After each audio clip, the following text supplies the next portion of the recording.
मेरा नाम राजेश है। मेरी उम्र लगभग 60 साल है। मैं हमेशा गरीब लोगों की मदद करता रहता।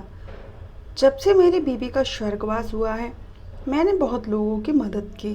कभी मंदिर के बाहर बैठे हुए लोगों को खाना, कपड़े, पैसे देता और मैं रोज़ ये काम करता। पार्क में कुछ दिनों से एक बुजुर्ग महिला एक कुर्सी पर बैठे हुए रोज़ एक स्वेटर बुनती। वह स्वेटर कम से कम 6 महीने से बना रही थी, मगर वो एक स्वेटर कभी पूरा हो ही नहीं रहा था। मैं उसी को उसके हाथ में डेली देखता 6 महीने से। जब ये राज जानने के लिए मैंने वह स्वेटर अपने हाथ में पकड़ के देखा तो मेरे तो होश ही उड़ गए, क्योंकि वह स्वेटर तो मैंने उनसे पूछा कि आप ऐसा ये स्वेटर डेली क्यों बनाते हो और ये पूरा क्यों नहीं हो रहा। तो उन्होंने मुझसे कहा कि आप ये सब क्यों जानना चाहते हो, आप मेरी निजी ज़िंदगी में क्यों जानना चाहते हो। और वह मुझसे बिना बताए वहाँ से चली गई। दूसरे दिन जब मैं वहीं पर बैठा हुआ उनको देखा तो मैंने फिर से वही सवाल किया। मैंने कहा कि आप ये स्वेटर किसके लिए बना रही हैं और ये स्वेटर पूरा क्यों नहीं हो रहा। तो वह रोने लगी और उन्होंने कहा कि वह यह स्वेटर अपने नातिन के लिए बना रही हैं। फिर मैंने पूछा कि आपकी नातिन कहाँ है, आपकी बेटी कहाँ है। तो उन्होंने मुझे बताया कि उनकी बेटी इसी शहर में रहती है। मैंने उनसे पूछा, इसी शहर में रहती है? तो मैंने कहा, वो आपसे मिलने नहीं आती? ऐसा क्यों? बेटे तो साथ छोड़ देते हैं, समझ में आता है, पर बेटियां भी साथ छोड़ देती हैं। मुझे आज पता चल रहा है। अगर आप मुझे अपनी कहानी नहीं बताना चाहती तो कोई बात नहीं। मगर फिर भी उन्होंने मुझे बताया कि उनके पति की मृत्यु होने के बाद वह अपनी बेटी के साथ उनके घर रहने के लिए गई, क्योंकि उनका बेटा विदेश में रहता था अपने बहू और बच्चे के साथ। उन्होंने कभी नहीं देखा कि मेरी माँ कैसी है, क्या कर रही है। जब उनके पापा का देहांत हुआ तो वह आए और सारे क्रियाक्रम करके यहाँ से फ़ौरन वापस चले गए। उन्होंने ना तो मुझसे ये कहा कि तुम मेरे साथ चलो माँ, तुम मेरे साथ ही रहना, अब तुम यहाँ कहाँ रहोगे अकेले, क्या करोगे। बिना कुछ कहे, बिना कुछ सुने वो चले गए। उनके बाद मेरी बेटी आई। बेटी ने कहा, माँ हम लोग आपके साथ ही रहेंगे, आपकी के घर में, क्योंकि हमारे पास जो घर था वह हमने बेच दिया, क्योंकि हमारे पति को जो काम किया था ना उसमें हमें पैसों की बहुत ज़रूरत थी। मैंने कहा, ठीक है बेटी, आप मेरे साथ रहो। मेरी बेटी का नाम रूपाली था और रूपाली के पति और उनकी बेटी उनके घर पे रहने लगी। एक दिन मेरा मन नहीं माना तो मैंने उनसे पूछा, तो फिर आप ये स्वेटर क्यों बना रही हैं? जो स्वेटर आप बनाते हो बहुत समय हो गया, वो पूरा नहीं हुआ अभी तक। तो महिला रोने लगी और मुझसे कहने लगी कि यह स्वेटर मैं अपने नातिन के लिए बना रही थी और मैंने सोचा आज तक मेरी नातिन मुझसे मिलने आएगी, पर वो कभी मुझसे मिलने आई ही नहीं। और मैं क्या करती, स्वेटर पूरा हो जाता, उस स्वेटर को मैं बुनाई निकाल देती और फिर से शुरुआत करती, क्योंकि मेरे गुस्से में तो स्वेटर को उधेड़ देती थी और जब गुस्सा ठंडा हो जाता था तो दोबारा से मैं स्वेटर बनाने लगती थी। फिर उसके 1 महीने बाद अकबर रूपाली के पति अपने सास के पास आया और कहने लगा कि मुझे पैसों की कुछ ज़रूरत है, तो आप मुझे थोड़ा पैसा दे दो, क्योंकि मेरे बिजनेस में थोड़ा लॉस चल रहा है। आप मेरी थोड़ी मदद कर देते तो अच्छा रहता, क्योंकि रूपाली के पति को पता चल गया था कि रूपाली के माँ के पास उनके पति के इंश्योरेंस के पैसे मिल गए हैं, इसलिए वह रूपाली और उनके पैसे हड़पना चाहते थे। इसलिए वह आशा देवी नहीं जानती थी कि रूपाली के माँ का नाम आशा देवी था। रूपाली के माँ ने रूपाली के पति से कहा कि कोई बात नहीं बेटा, मैं तुम्हारी मदद कर दूंगी, मेरे पास तुम्हारे ससुर जी के इंश्योरेंस के पैसे हैं, वो मैं तुम्हें दे देती हूँ, तो तुम्हारी मदद हो जाएगी। उन्होंने कहा, ठीक है मम्मी जी, दे दीजिए, मेरा बहुत काम जो अटका हुआ है वो पूरा हो जाएगा। उसके बाद जैसे ही मैंने पैसे दिए तो ना तो वो मेरे खाने का ध्यान रखते और ना ही कुछ। एक दिन तो धीरे धीरे बेटी और दामाद ने आशा देवी को घर से निकाल दिया और उनका कोई दूसरा ठिकाना नहीं था। उन्होंने अपने बेटे को फ़ोन किया जो कि विदेश में रहता था। उन्होंने अपने बेटे से कहा, बेटे ने उनसे कहा, माँ, आपने दीदी को जब पैसा दिया तब तो आपने मुझसे पूछा नहीं। अब दीदी ने आपके सारे पैसे लेकर आपको घर से निकाल दिया, तब आप मुझे फ़ोन कर रहे हो, तो मैं क्या कहूँ। आशा देवी ने अपने बेटे से क्या कहती, बेटा, रूपाली को पैसों की बहुत ज़्यादा ज़रूरत थी, इसलिए मैंने रूपाली को पैसे दे दिए।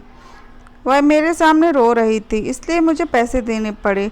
उनका बेटा कहने लगा, तो फिर आप उनके साथ क्यों नहीं रहती। अब उन्होंने आपको घर से कैसे निकाल दिया।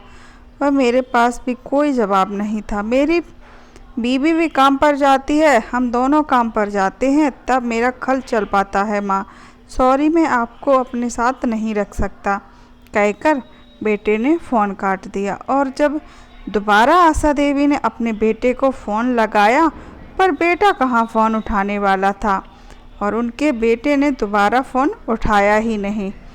उनके पास कोई दूसरी जगह भी नहीं थी रहने के लिए। इसके बाद वो मंदिर में, कहीं पार्क में रह जाती और जो भी मिलता वो खाकर गुजारा कर लेती। राजेश जी को यह सब कुछ पता चला तो उनको बहुत दुख हुआ। आशा देवी से कहा कि आप कोर्ट में क्यों नहीं जाती, उनके खिलाफ एफआईआर दर्ज क्यों नहीं कराती। तो आशा जी ने कहा कि मैं कैसे कर सकती हूँ, मैं उनकी माँ हूँ, आखिर वो मेरे बच्चे हैं। फिर राजेश ने आशा देवी से कहा कि अगर बच्चे कुछ गलत करने पर उतर आते हैं ना, तो बड़ों का फ़र्ज होता है कि उन्हें सही रास्ता दिखाएं और उन्हें सही रास्तों पर लेकर आएं। अगर बच्चों को बड़ों की कोई आदर नहीं कर सकते तो उनका तिरस्कार भी नहीं करना चाहिए। बच्चों को सुधारने का काम हम बड़ों को ही करना पड़ता है। जैसे तैसे आशा देवी राजी हो गई। उसके बाद वकील साहब के पास गई। वकील ने उनकी लड़की को नेट नोटिस भेजा होगा। आशा देवी ने कहा कि मैंने आशा से कहा कि आप कहाँ रहती हो, तो आशा ने कहा मैं मंदिर में रहती हूँ। मैंने आशा देवी से कहा, एक काम करो, आप मेरे घर आके रह सकती हो, मेरा घर बहुत बड़ा है, मैं उसमें अकेला रहता हूँ। अगर हम दुनिया की परवाह करेंगे ना, तो दुनिया को किसी से भी कोई लेना देना नहीं है। पहले तो आशा देवी ने मना कर रही थी, लेकिन फिर वो मान गई। और राजेश जी ने कहा कि मैं कल आपको लेने के लिए आऊँगा, आप अपने कपड़े लेकर तैयार रहना। आशा जी ने कहा कि ठीक है। राजेश जी अपने घर चले गए और दूसरे दिन राजेश जी जैसे ही आशा जी को लेने के लिए उनके पार्क में गए, पर आशा जी तो वहाँ थी ही नहीं। राजेश जी ने आशा जी को बहुत ढूंढा पर वो कहीं मिले नहीं।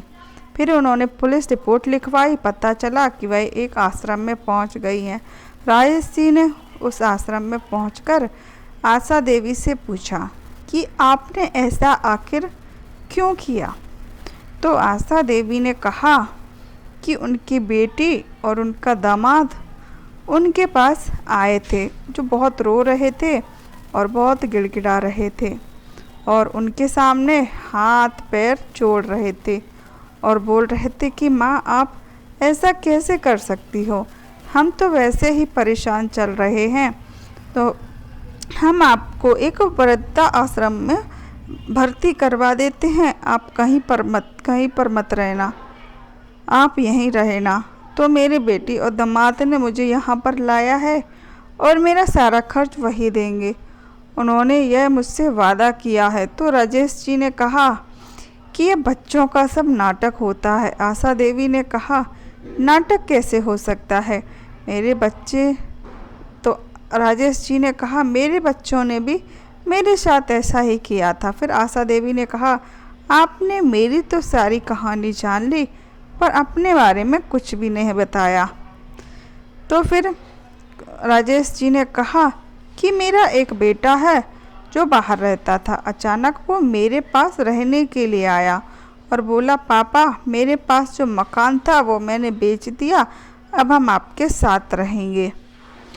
उनने पूछा कि तुम वह घर क्यों बेच दिया? तो उन्होंने बताया कि उनको पैसों की ज़रूरत थी, इसलिए उन्होंने वह घर बेच दिया। एक दिन उनका बेटा उनके पास कुछ कागज़ लेकर आया और उनसे साइन करने के लिए कहने लगा। पापा ने पूछा कि ये पेपर किस चीज़ के हैं? तो उन्होंने बोला कि ये लोन के पेपर हैं, मुझे इस मकान पर लोन चाहिए, इन कागज़ों पर साइन कर दीजिए, क्योंकि यह घर आपके नाम पर है तो आपके साइन ही इन कागज़ों पर लगेंगे।